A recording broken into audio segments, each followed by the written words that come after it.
భర్తను ఎవరైనా చేసుకుంటారా? ఇన్నేళ్లలో అతను నీ మీద ఎప్పుడైనా చేసుకున్నాడా? చేసుకుంటేనే వైలెన్సా? ఏంటి ఈ పని? ఎంత ఖర్చు పెట్టి నీకో గొప్పింటి సంబంధం తీసుకొస్తే ప్రాబ్లం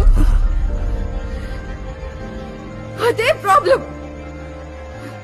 గొప్పింటి వాళ్ళని ఏమీ ఆలోచించకుండా పెళ్లి చేశారు కదా, అదే ప్రాబ్లం.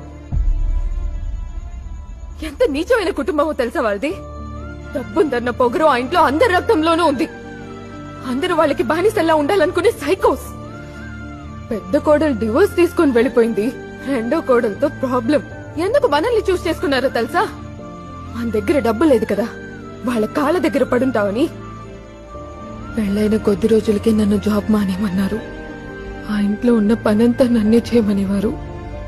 ఈ 4 ఏళ్లలో ఒక్కరోజు కూడా నన్ను మనిషిలా చూడలేదు. జీతం లేని పనిదాన్ని. ఆశలు, కలలు అన్నీ చచ్చిపోయాయి. ఆ టైంలో ఇది పుట్టింది. నాకు భయం వేసింది, కానీ అక్కడ ఏ మార్పు లేదు. మనస్సు, శరీరం రెండు అలసిపోయాయి. దీని బాబుతో చెప్పా, ఇంతకు మించి భరించడం నా వల్ల కాదు అని. భరించాల్సిందే అన్నాడు.